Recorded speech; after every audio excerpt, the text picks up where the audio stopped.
Buenas tardes, queridos estudiantes. Quiero presentarles hoy el tema de la Biblia. La Biblia es un libro sagrado, especialmente para nosotros los cristianos creyentes en Cristo, el Mesías.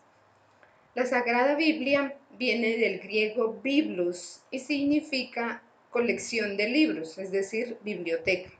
Es decir, que todo esto que ustedes están viendo aquí es una biblioteca, una colección de libros. ¿Sobre qué épocas se narran aquí? Hay una data cerca de más o menos 1300 años, 1300 años de redacción. ¿Y sobre qué épocas narra? Más o menos desde 1750 se dice que comenzó con la época de Abraham, antes de Cristo, y se terminó de narrar acontecimientos cerca del año 95 o finales del primer siglo después de Cristo. Entonces prácticamente aquí hay acontecimientos de diferentes épocas a lo largo de 2000 años. ¿Cuánto tiempo, como lo dije anteriormente, se redactó? La redacción o la composición de este libro o esta colección de libros se dice que es más o menos de 1300 años, o sea que se tardaron en escribirla, en poner por escrito los acontecimientos. Uno de los primeros fragmentos que se encontraron para comenzar la redacción de la Biblia data más o menos de la época de los jueces, en el año 1300 antes de Cristo. Ahí es lo más antiguo que se ha encontrado de, de la Biblia. Y lo último, pues sí, data del Apocalipsis, más o menos lo que ocurrió en el primer siglo, con el libro de Juan, que es el Apocalipsis, y el Evangelio según San Juan. Entonces, para que nos demos cuenta de que este es un libro único. ¿Por qué es único? A diferencia de otras religiones, hay otras denominaciones religiosas, por ejemplo el budismo. El budismo se dice que se escribió o contiene acontecimientos cerca de más o menos un siglo, es decir, del siglo sexto al siglo cuarto antes de Cristo. Entonces es una época muy específica y no se escribe sobre otras épocas como sí, a diferencia de la Biblia. Esto es con el budismo, ¿no? Con respecto al confucianismo o el taoísmo, también se habla de que fue redactado o fue escrito o habla acontecimientos cerca del siglo quinto y sexto antes de Cristo. Entonces, eh, es una época muy concreta que se dio en Asia. Es donde surgieron estas religiones. Y otra época también importante, que es muy eh, clara para los musulmanes, es el libro del Corán. Entonces ese libro sagrado para ellos también se construyó cerca o narra acontecimientos cerca del siglo séptimo y octavo después de Cristo. Entonces, como nos damos cuenta, las otras religiones, a diferencia de la católica, no abarca tantos siglos como si lo hace nuestra querida Biblia, nuestro libro sagrado. Entonces, describe más o menos, narra acontecimientos de cerca de 2000 años y tardó en escribirse 1300 años, es demasiado tiempo. 13 siglos escribiendo un libro no es cosa fácil. Entonces, sobre eso, para tenerlo muy claro, hay unas secciones con las cuales se divide la Biblia y es el Antiguo Testamento, como dice acá, el Antiguo Testamento que está compuesto por 46 libros y es la parte más amplia, el Antiguo o la Primera Alianza también se le dice, Primera o Antigua Alianza, y la segunda parte es la Nueva Alianza, que también se le llama Nuevo Testamento, y es el pacto con Jesús. Entonces aquí narra los acontecimientos antiguos de la primera alianza que se realizó en el monte Sinaí con Moisés, cuando le dieron los 10 mandamientos, aunque aquí en el libro del Éxodo narra de muchos más mandamientos. Y es la primera alianza o Antiguo Testamento. Y en la segunda parte, o la alianza definitiva, que se llama así también, se da con la persona de nuestro Señor Jesucristo, a partir de su pasión, muerte en cruz y resurrección.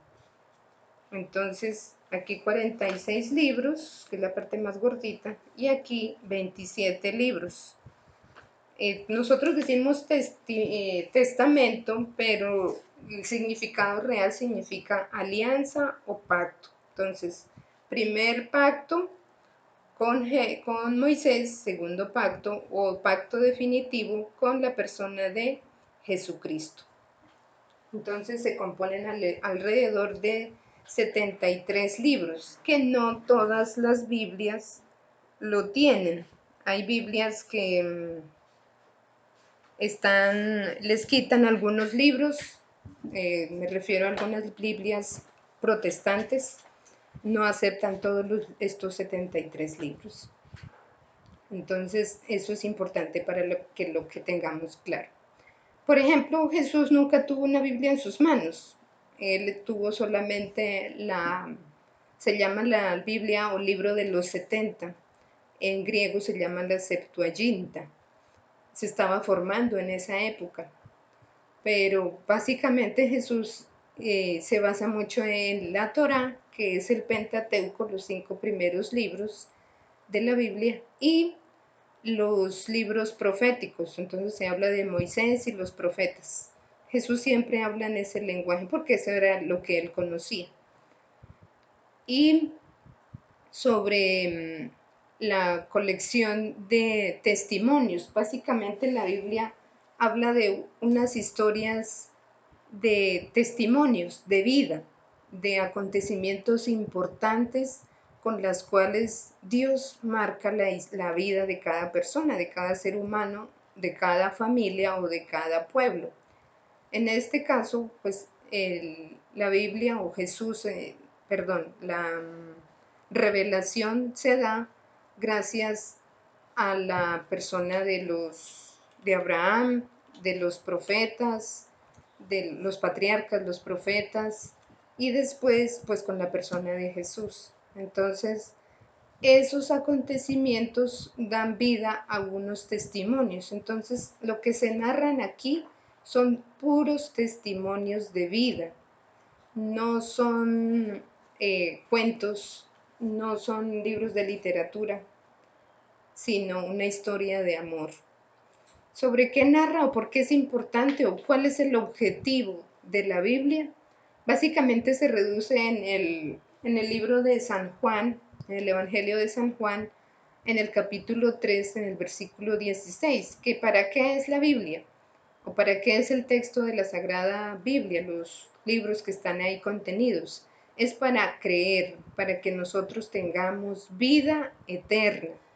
Porque hay gente que está muerta, está desesperada, está angustiada y no encuentra una luz extraordinaria aparte de lo que encuentra en este mundo.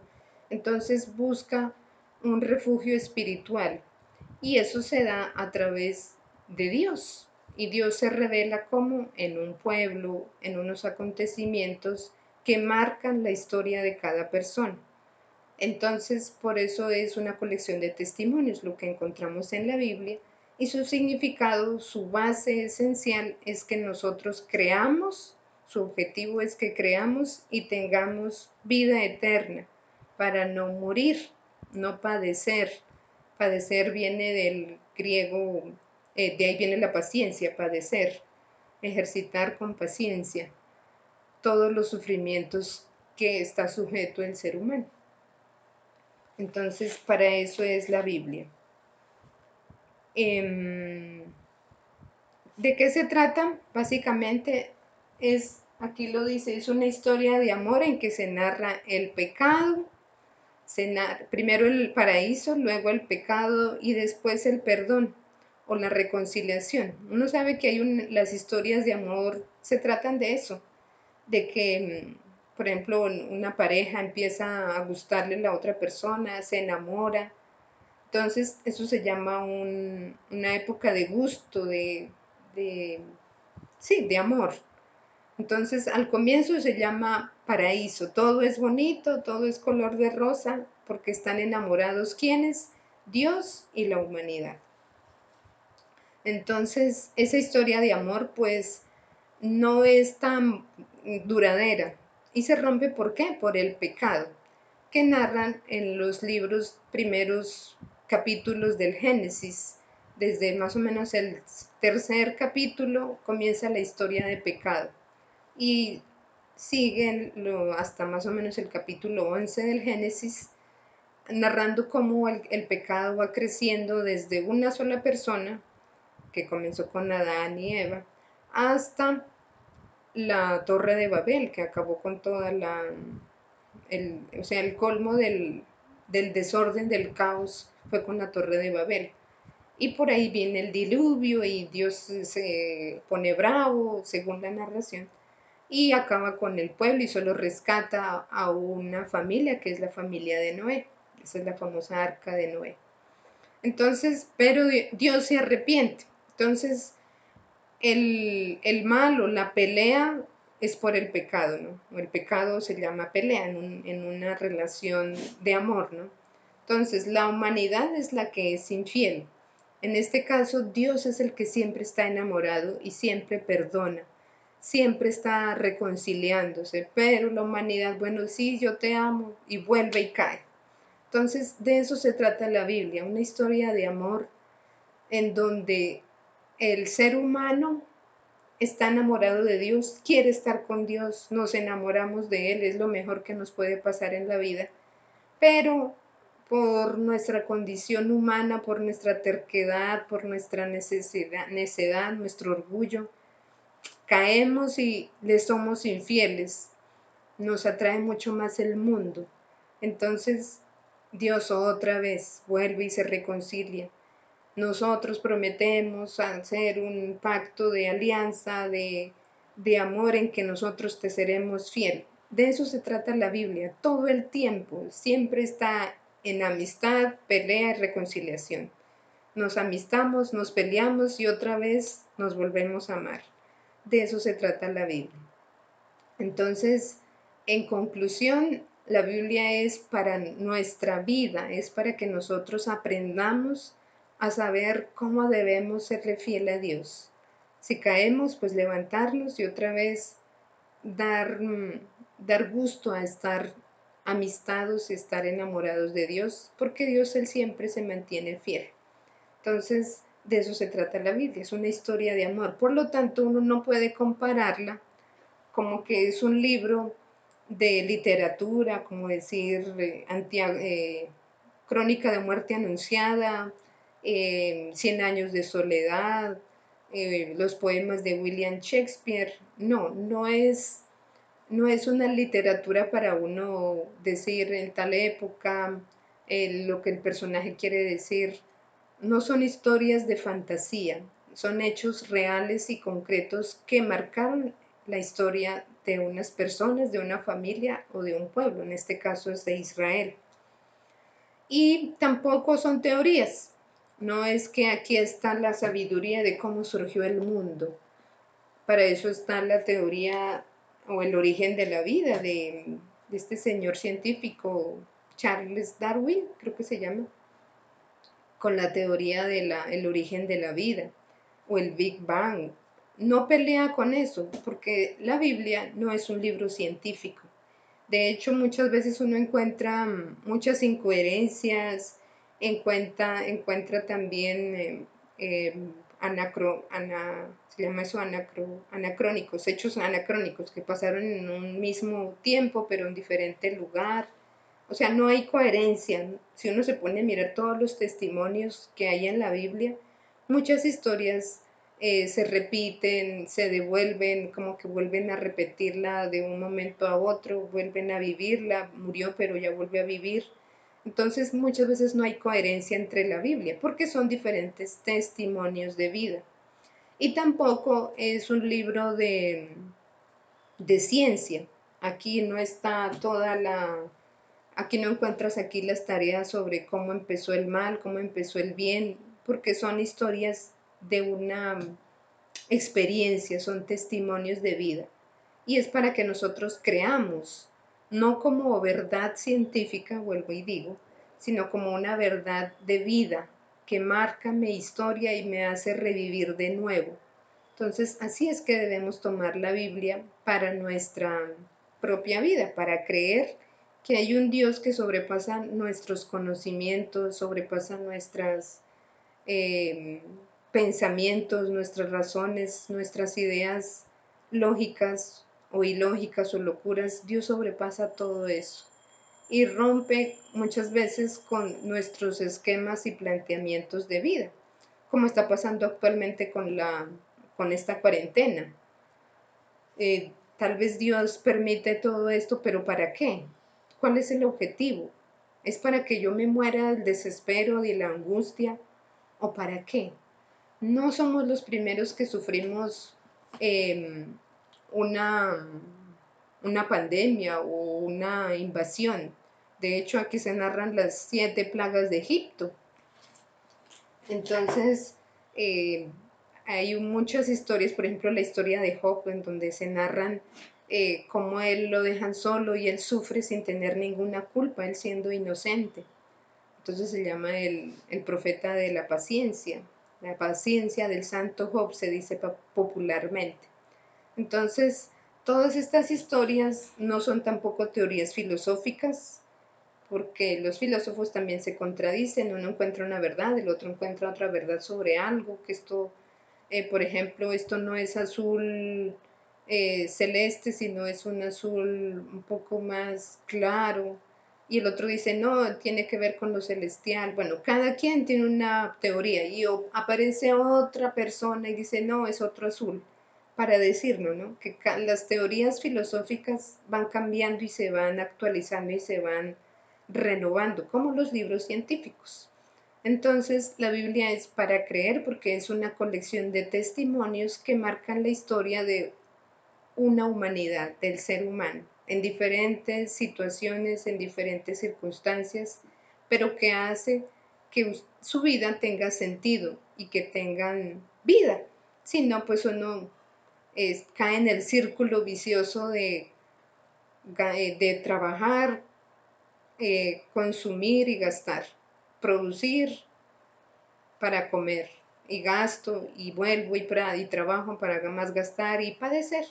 Y ese no es el sentido de la vida. Nuestra vida da mucho más allá de eso. Es para la vida eterna y tener vida en Dios. Entonces, quiero comentarles esto. Espero sus comentarios y que ojalá esto los invite en este tiempo de Cuaresma al menos a conocer un poco más de lo que narra la Biblia en nuestra vida, cómo nos va afectando. Dios les pague, cuídense mucho. Hasta pronto, queridos estudiantes.